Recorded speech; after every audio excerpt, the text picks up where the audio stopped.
Olá, bom dia, boa tarde, boa noite, boa madrugada. Hoje a gente vai conversar sobre contrato de doação. Contrato belíssimo que demonstra a boa vontade do ser humano para atos de liberalidade. Um contrato que é formal, em regra, exige forma escrita.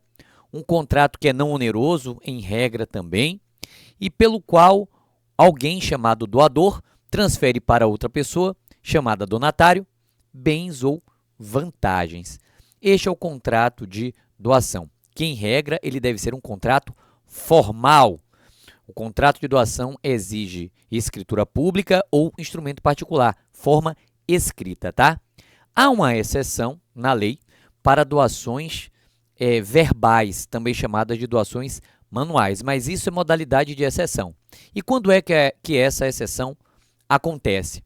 Quando o objeto da doação é um bem móvel, e apenas quando o objeto da doação é bem móvel, de pouco valor e que venha seguida da tradição.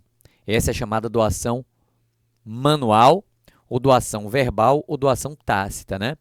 Ela exige que o bem seja móvel, de pequeno valor e que lhe seja seguido diretamente à tradição, como um presente de aniversário que eu lhe entrego ou a gorjeta que alguém entrega a um garçom. Doações que não exigem solenidade, tá? Mas eu quero tratar hoje de um artigo que é muito importante e que muita gente boa pode estar fazendo confusão. Eu quero lhe convidar a conversar um pouquinho sobre o artigo 544 do Código Civil Brasileiro. Vai nele, abre e dá uma olhadinha.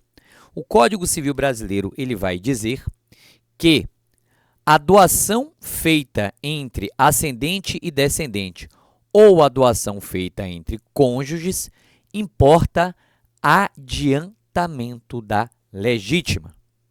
O que isso quer significar? Em primeiro lugar, que é válida e eficaz a doação entre cônjuges, assim como é válida e eficaz a doação entre ascendente e descendente. Essa doação é válida. Ao contrário da compra e venda entre ascendente e descendente, que é anulável, a doação ela é válida. A esse respeito, inclusive, o STJ já teve a oportunidade de decidir naquele famoso caso lá do recurso especial 1.361.983 de Santa Catarina. Então, a doação ela é válida e você precisa estar atento a essa primeira notícia, tá?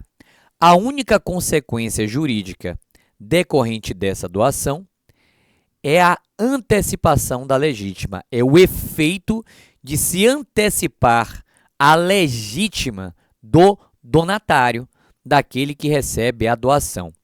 Trocando em miúdos, quando o doador falecer, o donatário terá a obrigação, nos autos do inventário, de colacionar o objeto da doação, de referir que recebeu a doação. E quem impõe o dever de colação é o artigo 2002 do Código Civil Brasileiro. Então, se eu faço a doação, que é válida, eu tenho o dever de colação, na forma do artigo 2002 do Código Civil. Essa colação ela tem como finalidade igualar as legítimas. É o que vai dizer aí o enunciado 644 do Conselho da Justiça Federal. Ela tem como finalidade organizar, igualar, dar uma coerência à legítima. Dá uma olhada no enunciado 644 do Conselho da Justiça Federal, tá? Fique atento a ele.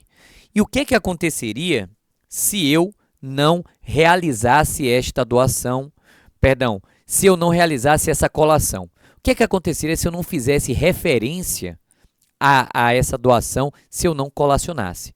Eu poderia sofrer uma ação civil de sonegados. Eu poderia ser declarado judicialmente sonegador e, em decorrência disso, perder o bem objeto da sonegação.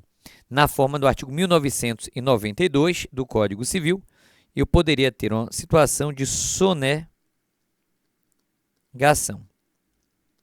Artigo 1992 do nosso Código Civil brasileiro, tá? Lembre-se que esse tema que nós acabamos de ver não se confunde de forma alguma nem com o assunto da doação universal, prevista no artigo 548 do Código Civil, nem com o assunto da doação inoficiosa, que são dois outros temas absolutamente diferentes. A doação universal, prevista no artigo 548 do Código Civil, ela acontece quando o doador celebra um contrato transferindo todo o seu patrimônio. Doação universal.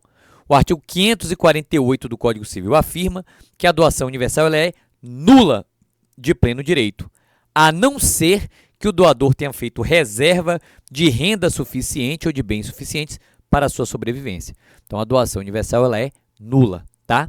Já a doação inoficiosa, artigo 549, é quando o doador celebra uma doação acima dos 50% daquilo que não poderia dispor em testamento. Então, a parte que exceder, ela é nula de pleno direito. Então, dá uma lida no 548, dá uma lida no 549, que trazem outras situações jurídicas e se ligue, a gente não está falando delas, a gente está falando do 544, vale dizer, doação entre ascendentes e descendentes ou entre cônjuges, que, como eu já lhe esclareci, é válida, mas gera o efeito da antecipação da legítima. Se liga!